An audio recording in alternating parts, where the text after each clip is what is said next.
+2 video കാണുന്ന 99% ആൾക്കാരുടെ A+ പോകും. നിങ്ങൾ ഓർക്കുന്ന പോലെ അല്ല കാര്യങ്ങൾ. എന്റെ ഈ ഫുൾ A+ അന്ന് മൊത്തം പോകേണ്ടതായിരുന്നു. അന്ന് എനിക്ക് 20 കാര്യങ്ങൾ പറഞ്ഞു തരാൻ ആരും ഇല്ലാത്തതുകൊണ്ട് ഞാൻ കുറെ കഷ്ടപ്പെട്ടു. ഈ ഓരോ പോയിന്റും മാസങ്ങളോട് റിസർച്ച് ചെയ്ത് നോട്ട്സ് എഴുതിയും കുറെ +1+2 സ്റ്റുഡൻസിനോട് ചോദിച്ചതും പിന്നെ എന്റെ എക്സ്പീരിയൻസും കൂടെ ഉൾപ്പെടുത്തിയതാണ്. ചാനലിൽ ഇട്ടേക്കുന്ന വീഡിയോസ് കണ്ടാൽ മനസ്സിലാവും ഞാൻ പറയുന്ന കള്ളമാണോ സത്യമാണോ എന്ന്. ഇപ്പോഴേ ഒരു വാർണിംഗ് വന്നേക്കാം. ഈ വീഡിയോ ഇടയ്ക്കൊന്ന് സ്കിപ്പ് ചെയ്തിട്ട് ഈ സ്റ്റെപ്പ് ഒന്നും മറക്കായില്ല, ആ പരീക്ഷ മൊത്തം ചീറ്റിപ്പോയി എന്നൊന്നും പറഞ്ഞിട്ട് കാര്യമില്ല. തുടങ്ങാം. ഒട്ടും പഠിക്കാതെ 0 നിന്ന് തുടങ്ങുന്നവർ തൊട്ട് മുക്കാലും പഠിച്ചിരിക്കുന്നവർ വരെ ഇനി പറയുന്ന സ്റ്റെപ്പിൽ നിന്നേ തുടങ്ങാൻ പറ്റൂ. ക്രിസ്മസ് എക്സാം എന്നാ തുടങ്ങുന്നതെന്ന് കണ്ടുപിടിക്കണം. ഡിസംബറിലത്തെ 2ാമത്തെ ആഴ്ചയായിരിക്കും മിക്കവാറും. ഞാൻ വീഡിയോ റെക്കോർഡ് ചെയ്യുമ്പോൾ 60 ദിവസം ഉണ്ട് അതിന് ബാക്കി. ഇനി നിങ്ങൾക്ക് എല്ലാ സബ്ജക്റ്റിലെയും കൂടെ കൂട്ടി എത്ര ചാപ്റ്റർ പഠിക്കാൻ ബാക്കിയുണ്ടെന്ന് കൂട്ടുക. ഇംപ്രൂവ്മെന്റ് എക്സാം എഴുതുന്നവർ +1 ആ ചാപ്റ്റേഴ്സും കൂടെ കൂട്ടുക. എന്നിട്ട് കൂട്ടിയ എല്ലാ ചാപ്റ്റേഴ്സും ഡിവൈഡഡ് ബൈ 60. ഇത് ചെയ്താൽ ഒരു ദിവസം നിങ്ങൾ എത്ര ചാപ്റ്റർ പഠിച്ചാൽ ലാസ്റ്റ് ആകുമ്പോൾ തീരുമെന്ന് കൃത്യമായിട്ട് കിട്ടും. ഇതേ ട്രിക്ക് ഉപയോഗിച്ചാണ് കുറെ കാര്യം ലാസ്റ്റ് സമയത്ത് പഠിക്കാൻ ഉണ്ടായിട്ടും പഠിച്ചു തീർത്ത് എനിക്ക് ഫുൾ A+ വാങ്ങാൻ പറ്റിയത്. അല്ലെങ്കിൽ ഒന്നും നടക്കത്തില്ല. പക്ഷെ ഇതിന് വലിയൊരു പ്രശ്നമുണ്ട്. ലാംഗ്വേജ് വിഷയങ്ങളൊക്കെ ചിലപ്പോൾ 1 മണിക്കൂർ കൊണ്ട് തീർക്കാൻ പറ്റുമായിരിക്കും. പക്ഷെ മാത്സ് ഫിസിക്സിന്റെ ഒരു ചാപ്റ്റർ ഒരു ഫുൾ ദിവസം പഠിച്ചാലും തീരണമെന്നില്ല. ഈ പ്രശ്നത്തിനുള്ള സൊല്യൂഷൻ ഞാൻ വീഡിയോയുടെ ഇടയ്ക്ക് പറഞ്ഞുതരാം. ഒന്നാമത്തെ കാര്യം, എനിക്ക് മാത്സിന്റെ ഒന്നും ചില ചാപ്റ്റേഴ്സ് എന്ത് ചെയ്താലും മനസ്സിലാത്തില്ലായിരുന്നു. ഇന്ന് നിങ്ങൾ ചോദ്യം ചോദിച്ചാൽ ലിമിറ്റ്സിന്റെ ആ പാഠത്തിലെ ചോദ്യങ്ങൾ എനിക്ക് ഭയങ്കര ടഫായിരിക്കും. ഒന്നും മനസ്സിലാത്തില്ല. കുറെ നേരം എടുക്കും അത് പഠിക്കാൻ, തല കയറത്തില്ല. ഇങ്ങനെ എന്തുകൊണ്ടാണ് സംഭവിക്കുന്നത്? നിങ്ങൾ ഡീപ്പായിട്ടൊന്ന് ചിന്തിച്ചു നോക്ക്. ഒരു ക്വസ്റ്റ്യൻ മനസ്സിലാകുന്നില്ലെങ്കിൽ 2 അർത്ഥമേ ഉള്ളൂ. കറണ്ട് ഇൻസ്ട്രക്ഷൻസ് നിങ്ങളിപ്പോൾ ഏതെങ്കിലും ഗൈഡുകൾ നോക്കി പഠിക്കുവാണെങ്കിൽ അതിലെ ഇൻസ്ട്രക്ഷൻസ്, അല്ലെങ്കിൽ സ്കൂളിലോ യൂട്യൂബ് വീഡിയോകളിലോ ഉള്ള ടീച്ചേഴ്സിന്റെ ഇൻസ്ട്രക്ഷൻ ആകട്ടെ, അവർ ആ പറഞ്ഞു തരുന്ന ഇൻസ്ട്രക്ഷൻസ് നിങ്ങളുടെ ഇപ്പോഴത്തെ സ്കിൽ ലെവലിനെ മാച്ച് ചെയ്യുന്നില്ല. അതായത് നിങ്ങൾക്ക് ആ വിഷയത്തിൽ എന്തോരം ബേസ് ഉണ്ട് അതിനെ അത് മാച്ച് ചെയ്യുന്നില്ല. ഈ പ്രോബ്ലം സോൾവ് ചെയ്യാൻ ഒറ്റൊരു വഴിയേ ഉള്ളൂ. അതാണ് ഞാൻ പറയാൻ പോകുന്നത് 2ാമത്തെ കാര്യം. നിങ്ങൾ ഇതിലോട്ട് വേണ്ടത്ര ടൈം ഇൻവെസ്റ്റ് ചെയ്തിട്ടില്ല. അതിലെ ഓരോ സ്റ്റെപ്പ് സിമ്പിൾ ആയിട്ട് LKG പിള്ളേരോട് പറയുന്ന പോലെ പറയാൻ പറഞ്ഞാൽ മലയാളത്തിൽ വരെ ChatGPT അത് പറഞ്ഞു തരും. അതുകൊണ്ട് മനസ്സിലാകുന്നില്ല എന്ന എക്സ്ക്യൂസ് ജീവിതത്തിൽ ഇനി പറയല്ലേ നിങ്ങൾ. പക്ഷേ എനിക്ക് അതിലോട്ട് കൂടുതൽ ടൈം ഇൻവെസ്റ്റ് ചെയ്യാൻ പറ്റത്തില്ല എന്നേ പറയാവുള്ളൂ. 3ാമത്തെ കാര്യം, ഞാൻ എന്റെ മിക്ക വീഡിയോസിലും പറഞ്ഞിട്ടുണ്ട്, ഫിയർ ആണ് പഠിക്കാൻ വേണ്ടിയുള്ള ഏറ്റവും വലിയ മോട്ടിവേറ്റർ എന്ന്. പക്ഷെ അതിൽ വലിയൊരു പ്രോബ്ലം ഉണ്ട്. അതുകൊണ്ട് ഒരു യൂസും ഇല്ല. നിങ്ങൾക്ക് എന്തെങ്കിലും കഷ്ടമുള്ള കാര്യം ചെയ്യാനുള്ള മോട്ടിവേഷൻ എന്ന് പറഞ്ഞാൽ ഒറ്റൊരു പവർഫുൾ ഹോർമോൺ ആണ്. നിങ്ങളുടെ മൊത്തം ലൈഫ് മാറ്റും. ഡോപ്പമൈൻ ഡീറ്റോക്സിങ് തുടങ്ങുക. ജങ്ക് ഡോപ്പമൈൻ നിങ്ങൾ രക്ഷപ്പെടണം. Social media, games, junk food, പോണ്, ഷോർട്ട് വീഡിയോസ്, അങ്ങനെ ഇത് നിങ്ങൾക്ക് ടെമ്പററി ആയിട്ടൊരു ഡോപ്പമൈൻ റൈസ് വരും. അതായത് ഒരു സുഖം. പക്ഷെ അത് കഴിഞ്ഞാലോ ബേസ് ലൈനിന്റെ താഴോട്ടായിരിക്കും മൂക്കും കുത്തി അത് വീഴാൻ പോകുന്നേ. നിങ്ങൾ നേരത്തെ ഉണ്ടായിരുന്ന കഴിഞ്ഞ് മോട്ടിവേഷൻ കുറയും. എന്തോരം ഉയരുന്നോ അത്ര ഇടിയും. നിങ്ങൾക്ക് കിടന്നെടുത്തുനിന്ന് എഴുന്നേക്കാൻ പോലും പറ്റാതെ നശിച്ചൊരു മടിയില്ലേ, അതാണിത്. ഭയങ്കര ഡേഞ്ചർ ആണ്. നിങ്ങൾ എത്ര വലിയ പഠിപ്പിക്കുകയാണെങ്കിലും ചില സമയത്ത് നിങ്ങൾക്ക് ടെൻഷനും ഓവർ തിങ്കിങ് പ്രൊക്കാസിനേഷനും പേടിയും എല്ലാം കൂടെ എന്നിട്ട് മനസ്സ് മൊത്തത്തിൽ സീനാവും. എന്നെ കൊണ്ടെങ്കിൽ ഇത് പറ്റുമോ എന്ന് വരെ നിങ്ങൾ ചിന്തിക്കാൻ തുടങ്ങും. ആ സമയത്ത് നിങ്ങൾ എല്ലാ കാര്യവും പെർഫെക്റ്റ് ആയിട്ട് പഠിക്കുന്നുണ്ടെങ്കിൽ പോലും ഇങ്ങനെ വരും. ഇതിന് എല്ലാത്തിനും കൂടെ ഒരൊറ്റ സൊല്യൂഷനേ ഉള്ളൂ, എക്സർസൈസ്. പക്ഷെ ശ്രദ്ധിക്കുക, എക്സാം ടൈമിൽ നിങ്ങൾ എക്സർസൈസ് ചെയ്താൽ പ്ലാൻ മൊത്തം ചീറ്റിപ്പോകും. ഞാൻ എക്സാം പ്രിപ്പറേഷന്റെ തലേ ദിവസം വരെ 1.5 മണിക്കൂർ ഡെയിലി വർക്കൗട്ട് ചെയ്യുമായിരുന്നു. അത് പഠിക്കുന്നതിൽ ഉൾപ്പെടെ ജീവിതത്തിലെ എല്ലാ കാര്യത്തിലും മുന്നേറ്റം മാത്രമേ എനിക്ക് തന്നിട്ടുള്ളൂ. പിന്നെ ഡിസിപ്ലിൻ അത് കൂട്ടി. പക്ഷേ എക്സാം ടൈം ആകുമ്പോൾ നിങ്ങൾ അത്രയും സമയം വർക്കൗട്ട് ചെയ്താൽ മടുക്കും, പഠിക്കാൻ എനർജിയെ കാണത്തില്ല. പക്ഷേ daily 10-15 minute exercise, pushup, pullup, walking, running, അതുപോലെ ഭയങ്കര പോസിറ്റീവ് ആയിരിക്കും. സ്ട്രെസ് കുറയും, കോൺഫിഡൻസ് കൂടും. എന്റെ ജീവിതം തന്നെ മാറ്റിയ ഒരു കാര്യം ഞാൻ പറഞ്ഞുതരാം. രാവിലെ എഴുന്നേറ്റ് ഉടനെ പറ്റുന്നത്ര വേഗത്തിൽ പോയി 10 മിനിറ്റ് മെഡിറ്റേഷൻ ചെയ്യുക. എന്നും ഇതിന്റെ ബെനിഫിറ്റ്സ് പറഞ്ഞ് ഞാൻ വേർപ്പിക്കുന്നില്ല. എവിടെ നോക്കിയാലും നിങ്ങൾക്ക് കാണാം. നിങ്ങൾ സ്വയം 2 വീക്ക് ചെയ്തിട്ട് അതിന്റെ അത്ഭുതം മനസ്സിലാക്കുക. എന്നിട്ട് വർക്കായില്ലേ എന്റെ കമന്റ് ഒന്ന് തെറിയിട്ടോ. 4ാമത്തെ കാര്യം, ഈ 2 കാര്യം മാത്രം തെറ്റിയാൽ നിങ്ങളുടെ ഫുൾ മാർക്സും കളയാൻ പറ്റും. 1, വീട്ടുകാര്, ബന്ധുക്കാര്, നാട്ടുകാര്, കൂട്ടുകാര് ഇവരുമായിട്ട് അടിയുണ്ടാക്കല്ലേ. തർക്കിച്ചോ അടിയുണ്ടാക്കി നിങ്ങളുടെ ഫുൾ ടൈം പോകുന്നത് മാത്രമല്ല ഒരു മനസമാധാനവും കിട്ടത്തില്ല. നിങ്ങളുടെ A+നെ ഭയങ്കരമായിട്ട് അത് ബാധിക്കും. അറ്റ്ലീസ്റ്റ് ഈ സമയത്തെങ്കിലും അത് വേണ്ട. 2, റിലേഷൻഷിപ്സ്. ഇത് കുറച്ച് ശ്രദ്ധിച്ച് കേൾക്ക്. റിലേഷൻഷിപ്സ് ഇല്ലാത്തവരാണ് പുതിയത് തപ്പാൻ പോകണ്ട. A+ ആണ് പ്രധാനം, അതോ സെറ്റ് ആവാൻ പോലും ചാൻസ് ഇല്ലാത്ത റിലേഷനോ? കാര്യം പറയാൻ പറഞ്ഞല്ലോ. ടീച്ചേഴ്സിനെ ഒരു കാരണവശാലും വെറുപ്പിക്കാൻ പാടില്ല. ചെറിയ തെറ്റൊക്കെ അവരുടെ കയ്യിലാണെങ്കിൽ നിങ്ങൾ ഉടക്കുണ്ടാക്കാൻ പോവല്ലേ. കാരണം പ്രാക്ടിക്കൽ എക്സാം, CE മാർക്ക് ഇതെല്ലാം അവരുടെ കയ്യിലാണ്. എന്നും പറയും ടീച്ചർമാരോട് ഒത്തിരി ഒട്ടാൻ പോയാൽ അത് നിങ്ങൾക്ക് വലിയ പണിയാവും. ഒരു പറയുന്ന പണിയെല്ലാം നിങ്ങൾ ചെയ്യേണ്ടി വരും. നിങ്ങൾ ഒറ്റ ദിവസം പഠിക്കാതെ ചെന്നാൽ നിങ്ങളെ സ്പെഷ്യലായിട്ട് അവർ ചീത്ത പറയും. അത് നല്ലതല്ലേ? അതെങ്ങനെ എന്നെ ബാധിക്കുന്നേ? എന്നാ കേട്ടോ. സ്കൂൾ ടെസ്റ്റ്, റിവിഷൻ ഒക്കെ നടക്കുന്ന സമയത്ത് നിങ്ങൾ അവർ പറയുന്ന ഏതേലും പാഠം പഠിച്ചുകൊണ്ട് പോകണം. നിങ്ങളുടെ സ്റ്റഡി ടൈം ടേബിൾ മൊത്തം തെറ്റും. ഇതുമില്ലെന്നാവും. സ്റ്റഡി പ്ലാൻ ഫോളോ ചെയ്താൽ മാത്രമല്ല നടക്കത്തുള്ളൂ. അതുകൊണ്ട് ഇത് ഭയങ്കരമായിട്ട് ശ്രദ്ധിക്കണം. 5ാമത്തെ കാര്യം, ഞാൻ ലാസ്റ്റ് സമയത്ത് കുറെ പോർഷൻസ് കവർ ചെയ്ത് ഫുൾ A+ മേടിക്കാനുള്ള മെയിൻ കാര്യം ഇതാണ്. എനിക്കിത് കുറെ വിശ്വാസം തന്ന ആ സമയത്ത്. ഇനി പഠിച്ചാലും എന്നെ കൊണ്ട് പറ്റും. അങ്ങനെ നിങ്ങൾക്ക് മാക്സിമം മാർക്ക് വാങ്ങി തന്നിട്ടുള്ള യൂട്യൂബ് ചാനൽ നോക്കി നിങ്ങൾ പഠിക്കുക. പറ്റുവാണെങ്കിൽ അവരുടെ പെയ്ഡ് സർവീസസും വാങ്ങുക. അപ്പം നിങ്ങൾ ഇതുപോലെ ഒറ്റയ്ക്ക് കിടന്ന് കൈയും കാലോട്ട് അടിക്കേണ്ട വരത്തില്ല. അവസാന സമയത്ത് ഭയങ്കര യൂസ് ആവും. 6ാമത്തെ കാര്യം, മിക്ക സ്റ്റുഡൻസും ഇതേ തെറ്റു പിന്നെയും ചെയ്യും. അത് കുറെ പേർക്ക് സ്വയം ഒരിക്കലും മനസ്സിലാകാതെ വരാൻ പോവാം. അതുകൊണ്ട് ശ്രദ്ധിച്ച് കേൾക്ക്. 10 ഫോർമുലാസ് നിങ്ങൾ ടീച്ച് ടീച്ചർ ബോർഡ് എഴുതി പഠിപ്പിച്ചെന്ന് വെക്കുക. അതിലെ 6-7 ഫോർമുലാസ് മാത്രം പഠിച്ചാൽ പരീക്ഷയ്ക്ക് വരുന്ന 85-90% ക്വസ്റ്റ്യൻസ് നിങ്ങൾക്ക് ചെയ്യാൻ പറ്റും. അതുകൊണ്ട് ആ 10% ക്വസ്റ്റ്യൻസിന് വേണ്ടി 4 ഫോർമുലകൾ വെറുതെ പഠിക്കണ്ട. അല്ലെ മൊത്തം പഠിക്കും, ഈ ഫുൾ മാർക്ക് തന്നെ വേണം. അങ്ങനെ പറഞ്ഞ് പഠിച്ചാൽ എന്നെ നടക്കുമെന്ന് അറിയാവൂ. വലിയ മണ്ടൻ ഡേഞ്ചർ ആണിത്. നിങ്ങൾ ക്വസ്റ്റ്യൻസ് പ്രാക്ടീസ് ചെയ്യുമ്പോൾ ഈ 6-7 ഫോർമുലകൾ മാത്രമേ പിന്നെ വരത്തുള്ളൂ. അതുകൊണ്ട് നിങ്ങൾ മറ്റേ പഠിച്ച ഫോർമുലകൾ മറന്നു പോവുകയും എക്സാമിന് തൊട്ടുമുമ്പ് 10 ഫോർമുലകളും കഷ്ടപ്പെട്ട് മനസ്സിൽ പഠിച്ചു വെച്ചാലോ അതും ഇതും കൂടെ അങ്ങോട്ടും ഇങ്ങോട്ടും കുഴഞ്ഞ് ഫുള്ളും മറന്നു പോകാൻ വരെ ചാൻസ് ഉണ്ട്. ഒരു സിമ്പിൾ തെറ്റിയ ഫോർമുല മൊത്തം തെറ്റി. Bonus tip: previous year practice ചെയ്യാതെ ആരെങ്കിലും ഫുൾ എ പ്ലസ് മേടിക്കാന്ന് ഓർക്കുന്നുണ്ടെങ്കിൽ ആ സ്വപ്നം അങ്ങ് മറന്നേക്ക്. 7ാമത്തെ കാര്യം, ഇത് ചിലപ്പോൾ നിങ്ങൾക്ക് ഇതുവരെ പറഞ്ഞത് വെച്ച് ഏറ്റവും പ്രധാനപ്പെട്ട കാര്യമായിരിക്കാം. പക്ഷെ ഇതങ്ങനെ ആരും വിലക്കെടുക്കുന്ന ഞാൻ കണ്ടിട്ടില്ല. അതുകൊണ്ടാണ് നിങ്ങൾ എത്ര ശ്രമിച്ചാലും കണ്ടിന്യൂസ് ആയിട്ട് കുറച്ച് മണിക്കൂറുകൾ നിങ്ങളെ കൊണ്ട് പഠിക്കാൻ പറ്റാത്തത്. ഈ തുടർച്ചയായി ഡീപ് ഫോക്കസ് പഠിക്കുന്ന സ്കില്ലാണ് പരീക്ഷയുടെ തൊട്ടടുത്ത ദിവസങ്ങളിൽ നിങ്ങൾ ഏറ്റവും കൂടുതൽ സഹായിക്കാൻ പോകുന്നത്. ഫോൺ നോട്ടിഫിക്കേഷൻ മൊത്തം ഓഫ് ആക്കിയേ പറ്റൂ. ചെറിയ സാക്രിഫൈസ് പോലും നിങ്ങൾക്ക് ചെയ്യാൻ പറ്റത്തില്ലെങ്കിൽ എ പ്ലസ് മേടിക്കാൻ പറ്റുന്ന സാക്രിഫൈസ് നിങ്ങൾ ചെയ്യുമെന്ന് തോന്നുന്നുണ്ടോ? ചിന്തിച്ചു നോക്ക് ബ്രോ. ഒന്നും മാറ്റിയില്ലെങ്കിൽ ഒന്നും മാറത്തില്ല, ഉറപ്പാ. സിമ്പിൾ ലോജിക്കാ അത്. ഈ നോട്ടിഫിക്കേഷൻ ഓഫ് ആക്കേണ്ട ആപ്സ് ഏതാ? WhatsApp, YouTube. അപ്പൊ ബാക്കിയോ? Insta, snap പോലുള്ളത്. അതെല്ലാം അൺഇൻസ്റ്റാൾ ചെയ്താൽ അത്രയും നല്ലത്. പേടിക്കണ്ട, എന്തെങ്കിലും അത്യാവശ്യം വന്നാൽ ആരും മെസ്സേജ് ചെയ്ത് കളിക്കത്തില്ല. നിങ്ങൾക്ക് അപ്പം തന്നെ കോൾ വരും. ആ എക്സ്ക്യൂസും പറഞ്ഞുകൊണ്ട് ഇനി ഇരിക്കണ്ട. ഇതാണ് നിങ്ങൾ ചെയ്യേണ്ടത്. എന്താണ് പഠിക്കേണ്ടതെന്ന് പ്ലാൻ ചെയ്ത് 1 മണിക്കൂർ പഠിക്കാൻ ഇരുന്ന് കഴിഞ്ഞാൽ പിന്നെ ഭൂകമ്പം വന്നാലും 1 മണിക്കൂർ കഴിയാതെ നിങ്ങൾ എഴുന്നേക്കല്ലേ. അത് കഴിഞ്ഞ് നോക്കാം. 8, നമ്മൾ തന്നെ അത്രയ്ക്ക് മണ്ടന്മാരാണോ പഠിച്ചു കഴിഞ്ഞാൽ അത് മറന്നു പോകാൻ? പിന്നെ എന്തിനാ പഠിച്ചേ? മറക്കും ബ്രോ. എത്ര വലിയ പഠിപ്പിയാണെങ്കിലും അതിന് വേണ്ടിയാണ് റിവിഷൻ എന്ന് പറഞ്ഞൊരു സാധനം ഉള്ളത്. അത് ഓരോ ദിവസവും പഠിച്ചു കഴിഞ്ഞാൽ 5 മിനിറ്റ് കൊണ്ട് സ്പീഡ് റിവൈസും ചെയ്യാം. പരീക്ഷയ്ക്ക് മുമ്പ് കുറച്ച് ടൈം എടുത്ത് വിശദമായിട്ട് റിവൈസ് ചെയ്യാം. ഇനി പഠിക്കാതെ പോലെ ഒരു കാര്യം എങ്ങനെ ഓർത്തിരിക്കാന്ന് പറഞ്ഞുതരാം. ഇത് നിങ്ങളുടെ ടൈം ഭയങ്കരമായിട്ട് സേവ് ചെയ്യും. കിടക്കുന്നിടത്തോ പഠിക്കുന്നിടത്തോ ഫോണിലെ വാൾപേപ്പർ ആയോ നോട്ട്സ് ആയോ മിക്കവാറും ക്വസ്റ്റ്യൻസിൽ വരുന്ന എന്നാൽ നിങ്ങൾ മറന്നു പോകുന്ന കാര്യങ്ങള് ഫോർമുലകൾ എഴുതി വെക്കുക. അത് കണ്ടു തന്നെ നിങ്ങൾ ഫോട്ടോഗ്രാഫിക് മെമ്മറി പോലെ മനപ്പാടമാവും. നിങ്ങൾ ഓർത്തിരിക്കുകയും ചെയ്യും. ട്രൈ ചെയ്ത് നോക്ക്, അത്ഭുതം പോലെ തോന്നും. 9ാമത്തെ കാര്യം, പഠിച്ചില്ലെങ്കിൽ എന്താകുമോ എന്നുള്ള പേടിയിൽ നിങ്ങൾ പഠിക്കാനുള്ള സാധ്യത ഭയങ്കര കൂടുതലാണ്. പക്ഷേ സ്ട്രെസ് ഒത്തിരി കൂടുതലായി എന്നെ നടക്കുമ്പോന്നറിയോ, നിങ്ങൾക്ക് പഠിക്കാനുള്ള ആക്ഷൻ എടുക്കാനോ പഠിച്ചത് ഓർത്തെടുക്കാനോ ഭയങ്കര പാടായിരിക്കും. ഇത് കറക്റ്റ് ആയിട്ട് സോൾവ് ചെയ്യണമെങ്കിൽ ഒറ്റ സൊല്യൂഷനേ ഉള്ളൂ. പരീക്ഷ അടുത്തെത്തുമ്പോൾ കുറെ ടൈം കിട്ടത്തില്ലെന്ന് എനിക്കറിയാം. പക്ഷേ ഞാൻ നേരത്തെ പറഞ്ഞ പോലെ ഒരു 15 മിനിറ്റ് ചെറുതായിട്ട് വിയർക്കുന്ന പോലെ എന്തെങ്കിലും വർക്കൗട്ട് ചെയ്താൽ നിങ്ങളുടെ ആ ദിവസം തന്നെ മാറും. മെഡിറ്റേഷനും ജേർണലിംഗും ഇതിന് ഭയങ്കരമായിട്ട് ഹെൽപ്പ് ചെയ്യും. മെഡിറ്റേഷന്റെ കാര്യം ഞാൻ നേരത്തെ കുറെ പ്രാവശ്യം പറയുന്നുണ്ട്, അത് ഞാനിപ്പോൾ പറയുന്നില്ല. ഇനി ജേർണലിംഗ് ഇങ്ങനെ ചെയ്താൽ സ്ട്രെസ് ഭയങ്കരമായിട്ട് കുറയും. ഒരു ബുക്കോ അല്ലെങ്കിൽ നിങ്ങളുടെ ഫോണിലെ നോട്ട്സ് ആപ്പോ തുറക്കുക. നിങ്ങൾക്ക് ഇപ്പോൾ സ്ട്രെസ് വരാനുള്ള ഏറ്റവും വലിയ കാരണങ്ങൾ എഴുതി വെക്കുക. എന്നിട്ട് അതിനുള്ള സൊല്യൂഷൻ ഉണ്ടെങ്കിൽ അതിന് നേരെ ഒരു ഹൈഫൻ ഇട്ടിട്ട് അതിന്റെ കൂടെ എഴുതുക. സൊല്യൂഷൻ ഇല്ലെങ്കിൽ അത് ഡിലീറ്റ് ചെയ്ത് കളയുക. ബെസ്റ്റ് എക്സാമ്പിൾ ഞാൻ പറഞ്ഞുതരാം. ഇപ്പോൾ പരീക്ഷയ്ക്ക് മാർക്ക് കുറയുന്ന സ്ട്രെസ് ആണ്, സിലബസ് തീരില്ല. എന്ത് ചെയ്യണം? സ്റ്റഡി ടൈം ഡെയിലി കൂട്ടാൻ പറ്റുന്ന അത്ര കൂട്ടണം. ഉറക്കം 5-6 മണിക്കൂർ കൂടുതൽ കുറയ്ക്കാതെ. പക്ഷേ കണ്ടിന്യൂസ് ആയിട്ട് കുറെ നാൾ ഇതുപോലെ ഉറക്കം കുറച്ചാലും ഭയങ്കര സീനാവും. എന്നിട്ട് അന്ന് കുറച്ചും കൂടി പഠിക്കായിരുന്നു എന്ന് റിഗ്രറ്റ് വരാത്ത പോലെ മാക്സിമം പഠിക്കുക.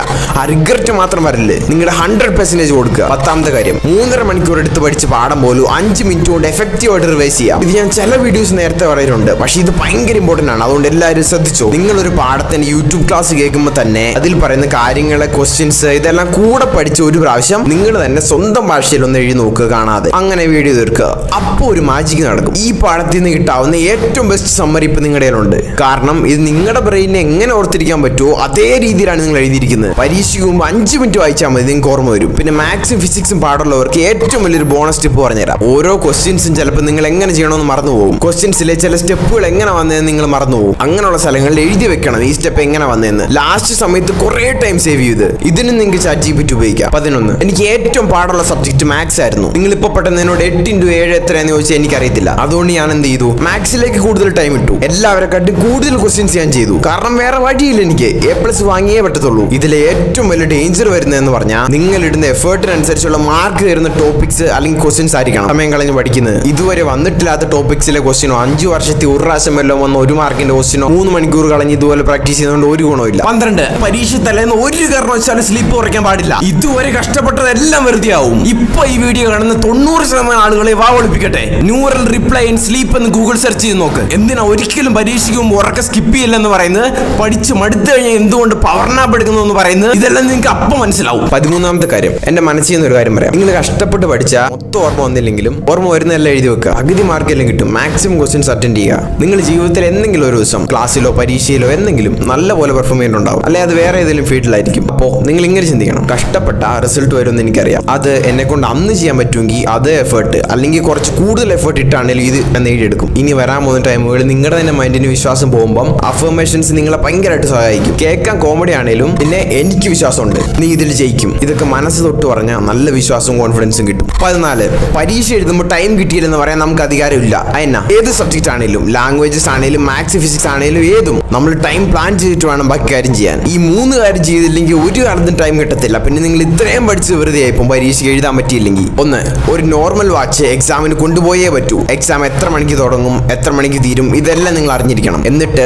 മാർക്ക് വൈസ് ഓരോ ക്വസ്റ്റിനും ടൈം അലോട്ട് ചെയ്യണം. 2 ആദ്യം അറിയാവുന്ന എഴുതി പോവുക. ഒരു കാരണവശാലും ഓർഡർ നോക്കരുത്. എന്നാ ഇങ്ങനെ എഴുതിയാല് ആദ്യം നിങ്ങൾക്ക് ഉറപ്പുള്ള മാർക്സ് സ്കോർ ചെയ്ത് വെക്കാം. പിന്നെ ഏറ്റവും ലാസ്റ്റ് വരുന്ന ക്വസ്റ്റ്യൻസ് ഒട്ടും അറിയത്തില്ലാത്തതായിരിക്കും, അല്ലെങ്കിൽ നിങ്ങൾക്ക് ഏറ്റവും പാടുള്ളതായിരിക്കും. അതിന് ടൈം കിട്ടിയില്ലെങ്കിലും കുഴപ്പമില്ല. പിന്നെ മിക്കവരും ചെയ്യുന്ന ഏറ്റവും വലിയൊരു അബദ്ധം 2-3 മാർക്കിന്റെ ക്വസ്റ്റ്യൻസ്, ഈ കുറെ ടൈം കളയിപ്പിക്കുന്ന ചില ക്വസ്റ്റ്യൻസ്, ചിലപ്പോൾ പ്രോബ്ലംസ് ഉള്ള സബ്ജക്ട് ഫിസിക്സ്, മാത്സ് അതുപോലുള്ളത് വരാൻ സാധ്യതയുണ്ട്. അത് ഒരു കാരണവശാലും ആദ്യം അറ്റൻഡ് ചെയ്യാൻ പാടില്ല. അറിയാമെങ്കിലും അത്രയും ടൈം കൊണ്ട് 4 മാർക്കിന്റെ 5 മാർക്കിന്റെ എല്ലാ ക്വസ്റ്റ്യൻസ് ചെയ്യാൻ പറ്റും. ഫുൾ എഴുതി കഴിഞ്ഞ് പെട്ടെന്ന് ഓടിച്ച് നോക്കണം എല്ലാ ക്വസ്റ്റ്യൻസ് എഴുതിയിട്ടുണ്ടോ എന്ന്. നിങ്ങളുടെ എക്സാം ഫുള്ള് മാറ്റിമറിക്കാവുന്ന ഒരു ബോണസ് ടിപ്പ് പറഞ്ഞുതരാം. എന്തായാലും പരീക്ഷയ്ക്ക് പോകുന്നതിന് തൊട്ട് മുമ്പ് ഞാൻ നേരത്തെ പറഞ്ഞില്ലേ, നിങ്ങൾ മറന്നു പോകുന്ന സാധനങ്ങളുടെ നോട്ട് അതെന്തായാലും ഒന്ന് ഓടിച്ച് നോക്കി പോകണം. ഭയങ്കര എഫക്റ്റീവ് ആവും. എക്സാമിന് തൊട്ട് മുമ്പ് ദൈവത്തെ ഓർത്ത് പുതിയ ട്രിക്സോ ഫോർമുലാസോ ഒന്നും പഠിക്കല്ലേ. ടെൻഷനും കൂടും. നിങ്ങൾ ഇപ്പൊ പഠിച്ചത് മറന്നോ, ഇത്രയും കഷ്ടപ്പെട്ട് പഠിച്ചതോ അതും ഇതും കൂടെ എല്ലാം കൺഫ്യൂസ് ആകാനും ചാൻസ് ഉണ്ട്. പിന്നെ പരീക്ഷയ്ക്ക് കുറച്ചു നേരത്തെ പോവുക. എല്ലാ സാധനവും നിങ്ങൾ കൂടെ കൊണ്ടുപോവുക. ഒരുത്തിനോട് ചോദിക്കാൻ നിൽക്കല്ലേ. 15 ഈ ടിപ്പ് മിക്കവർക്കും ഇഷ്ടപ്പെട്ടെന്ന് വരത്തില്ല. പക്ഷെ ഇത് കേട്ടില്ലെങ്കിൽ നിങ്ങളെ പരീക്ഷ എഴുതുന്നതിൽ നിന്ന് ഡീബാർ ചെയ്യാൻ വരെ സാധ്യതയുണ്ട്. ശ്രദ്ധിച്ചേക്ക്. പരീക്ഷയ്ക്ക് നിങ്ങൾ പഠിച്ചു,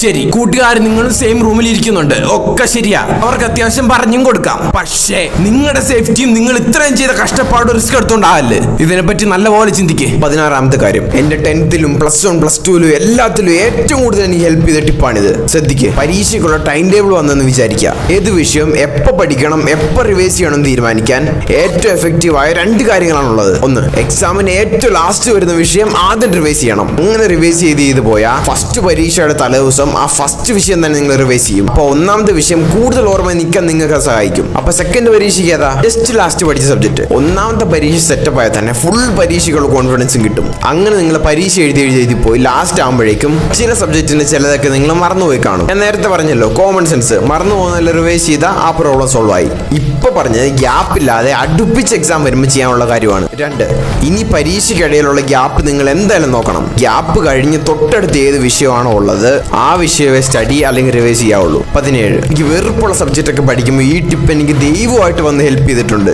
നിങ്ങൾ പഠിക്കുമ്പോൾ ഇഷ്ടമുള്ള സബ്ജക്റ്റും ഇഷ്ടമില്ലാത്ത സബ്ജക്റ്റും മാറ്റി പഠിക്കുക. പക്ഷേ ഒരു സബ്ജക്റ്റിന് ഒരു പാഠം ഫുള്ള് തീർത്തിട്ടായിരിക്കണം, മൊത്തം കുഴഞ്ഞു പോകും. ഏറ്റവും പാടുള്ള ചാപ്റ്റേഴ്സ് ആദ്യം തന്നെ പഠിച്ച് തീർക്കുക. ഏറ്റവും രാവിലെ ഫോക്കസ് പീക്ക് നിൽക്കുന്ന സമയത്ത്. അപ്പം ബ്രെയിന് മടുപ്പില്ലാതെ പഠിക്കാൻ പറ്റും. 18 ഇനി പരീക്ഷയ്ക്ക് 4-5 ദിവസം മാത്രമേ ഉള്ളൂ എന്ന് വിചാരിക്കാം. കുറേ ചാപ്റ്റേഴ്സും പഠിക്കാനുണ്ട്. പഠിച്ചു തീരുമെന്ന് നല്ല ഡൗട്ട് ഉണ്ട്. ഇനി നമ്മൾ ലാസ്റ്റ് ആയുധം എടുത്തേ പറ്റൂ. കറക്റ്റ് മണിക്കൂർ കണക്കിന് വെച്ച് പ്ലാൻ ചെയ്യണം. അല്ല ഒന്നും നടക്കത്തില്ല. എല്ലാ തവണത്തെയും പോലെ നിങ്ങൾ വിചാരിച്ച ഒന്നും നടക്കത്തില്ല. സ്വയം ചെയ്ത ഒരു എക്സാമ്പിൾ പറയാം. രാവിലെ 3 മണിക്ക് എഴുന്നേറ്റു, ഫിസിക്സ് ഒരു ചാപ്റ്റർ തീർത്തു. 7:30 ഫുഡ്. ഈ ഫുഡിനും 12 മണിക്കൂറുള്ള ലഞ്ചിനും ഇടയ്ക്ക് ഏതെങ്കിലും നിങ്ങൾക്ക് ഇഷ്ടമുള്ള ചെറിയൊരു ചാപ്റ്ററും പിന്നെ ഏതെങ്കിലും ഒരു പകുതി ചാപ്റ്ററും പഠിക്കാം. അത് കഴിഞ്ഞ് 15 മിനിറ്റ് പവർ നാപ്പ്. എഴുന്നേറ്റ് കാപ്പി കുടിച്ച് 4 മണിക്ക് മുമ്പ് ഒരു കെമിസ്ട്രി പാഠം തീർത്തു. സ്നാക്സ് കഴിച്ച് കുറച്ച് പുഷപ്പ് എടുത്തു. നല്ല തണുത്ത വെള്ളത്തിൽ കുളിച്ചു. രാത്രി ഡിന്നറിന് മുമ്പ് ബയോളജിയുടെ ഒരു ചാപ്റ്ററും കൂടി തീർത്തു. കാരണം ബയോളജി എനിക്ക് ഇഷ്ടമാണല്ലോ. മടുത്തിരിക്കുവാണെങ്കിൽ ഞാൻ ഈസി ആയിട്ട് പഠിക്കും. നിങ്ങളുടെ ഈ ലക്ഷ്യത്തിൽ നിങ്ങൾ ജയിക്കണമെന്ന് തീവ്രമായിട്ട് ആഗ്രഹമുള്ളവർക്ക് ഒരു ബോണസ് ടിപ്പ് പറഞ്ഞുതരാം. ഇങ്ങനെ അവസാന സമയങ്ങളിൽ കുറെ പഠിക്കാനുള്ളപ്പോൾ ഞായറും പിന്നെ വേറെ ഏതെങ്കിലും അവധി ദിവസമാണെങ്കിൽ നിങ്ങൾ പഠിച്ചേ പറ്റൂ. അയ്യോ അപ്പൊ ഞങ്ങൾക്ക് റെസ്റ്റ് വേണ്ടേ? വേണം. അവധിക്ക് നേരത്തെ കിടന്നുറങ്ങിക്കോ. 9 മണിക്കൂർ ഫുള്ളും കിടന്നുറങ്ങിക്കോ. അവധിയല്ലേ? ഇപ്പൊ ഞാൻ പറയും ചിലർക്ക് ഇഷ്ടപ്പെട്ട് കാണത്തില്ല. അങ്ങനെയുള്ളവരൊന്ന് ചിന്തിച്ച് നോക്ക്. നിങ്ങൾക്ക് റെസ്റ്റ് ആണോ വേണ്ടത് അതോ പഠിക്കാൻ മടിയാണോ? ഈ കളി ജയിക്കണമെങ്കിൽ കഷ്ടപ്പെട്ടേ പറ്റൂ, സാക്രിഫൈസ് ചെയ്തേ പറ്റൂ, നരകത്തിൽ കൂടെ നിങ്ങൾ നടന്നേ പറ്റൂ. 19 ഈ ടിപ്പ് അങ്ങനെ ആരും നിങ്ങൾക്ക് പറഞ്ഞു തന്നെ കാണത്തില്ല. പക്ഷേ ഈ മൊത്തം പ്ലാനിലെ ഏറ്റവും വലിയ ഡേഞ്ചർ ആണ് ഇതിലുള്ളത്. ഈ പ്ലാനെല്ലാം നടപ്പിലാക്കുമ്പോൾ നിങ്ങൾക്ക് ബേൺ ഔട്ട് വരുമോ? എന്തായാലും വരും. അതെന്താ തരത്തിലും ഗൂഗിളിൽ നോക്കിയാലും അത് അധികമായാൽ നിങ്ങൾ എന്തൊക്കെ തലകുത്തി മറിഞ്ഞാലും ഒരു സെന്റൻസ് പോലും പഠിക്കാൻ പറ്റത്തില്ല. അതുകൊണ്ട് ഡോപ്പമൈൻ റഷ് തരുന്ന ചില ബാഡ് ഹാബിറ്റ്സ് ഞാൻ അറിഞ്ഞുകൊണ്ടങ്ങ് ചെയ്യും. ഡെയിലി 10-12 മണിക്കൂറൊക്കെ പഠിക്കുമ്പോൾ രാവിലെ എഴുന്നേക്കാൻ മടിയാണെങ്കിൽ തലേന്ന് ഞാൻ എനിക്ക് ഏറ്റവും ഇഷ്ടമുള്ള സ്നാക്സ് വാങ്ങി വെക്കും രാവിലെ കോഫിയുടെ കൂടെ കഴിക്കാൻ. സ്നാക്സ് കഴിക്കാൻ വേണ്ടി മാത്രം എഴുന്നേറ്റ് ചില ദിവസങ്ങളുണ്ട്. ഇനി ഇതേപോലെ കോഫി സ്നാക്സ് ഞാൻ ദിവസത്തിൽ ഒരു പ്രാവശ്യം കൂടി റിപ്പീറ്റ് ചെയ്യും. എനിക്ക് ഇഷ്ടമുള്ള സ്വീറ്റ്സും ഇതിനിടയ്ക്ക് വരും. ഫോണിൽ സ്ക്രോൾ ചെയ്താലും അതിന്റെ എഫക്റ്റ് ഞാൻ പഠിക്കുന്നേ വരാതെ പോലെ ഞാൻ ചെയ്തു. എങ്ങനെ? ഉച്ചയ്ക്ക് കഴിച്ചുകൊണ്ടിരിക്കുമ്പം എനിക്ക് ഇഷ്ടമുള്ള ലോങ് യൂട്യൂബ് വീഡിയോ കാണും, ഫണ്ണോ അല്ലെ എന്റർടൈനിങ് ആയിട്ടുള്ള ഷോർട്സ് എന്തായാലും ഒഴിവാക്കണം. രാത്രി ഉറങ്ങുന്നതിന് മുമ്പ് യൂട്യൂബിൽ 10 മിനിറ്റ് നോക്കിയിട്ട് ഞാൻ ഉറങ്ങത്തുള്ളൂ. പച്ചവെള്ളത്തിൽ കുളി നിങ്ങൾക്ക് ഭയങ്കര പവർഫുൾ ആയിട്ട് ഓപ്പമൈൻ ഹിറ്റ് ലോങ് ടൈമിലേക്ക് തരും. ഭയങ്കര മോട്ടിവേറ്റഡ് ആണ് നിങ്ങൾ. 20ാമത്തെ കാര്യം, ഇത് ഉപയോഗിച്ച 2 വർഷം വരെ നിങ്ങൾ എന്തിപ്പോൾ പഠിക്കുന്നു അത് ഓർമ്മയിൽ നിൽക്കും. ഈ സ്റ്റെപ്പ് ബേസ് ആയിട്ട് വെച്ചാണ് ഞാൻ നിങ്ങളോട് കുറേ പ്രാവശ്യം പറഞ്ഞിട്ടുള്ളത്, യൂട്യൂബ് വീഡിയോ കണ്ടു പഠിക്കുമ്പോൾ കാണാതെ സ്വന്തം ഭാഷയിൽ ഒരു പ്രാവശ്യം കൂടെ എഴുതി പോകാൻ. ചാപ്റ്റേഴ്സിൽ ചെറിയ ചെറിയ കാര്യങ്ങൾ മറന്നേക്ക്, മെയിൻ കാര്യങ്ങൾ പഠിക്കുമ്പോഴേലും മനസ്സിലാക്കുക, ലോജിക് ഉപയോഗിക്കുക, ഓൾറെഡി അറിയാവുന്ന കാര്യങ്ങളോട്ട് ബന്ധപ്പെടുത്ത് മലയാളത്തിൽ മനസ്സിലാക്കി ഓർത്തിരിക്കുക. പക്ഷേ ഇതിലൊരു വലിയ പ്രശ്നമുണ്ട്. നിങ്ങൾക്കൊരു ടോപ്പിക്ക് ശരിക്കും മനസ്സിലായെന്ന് എങ്ങനെ അറിയാൻ പറ്റും?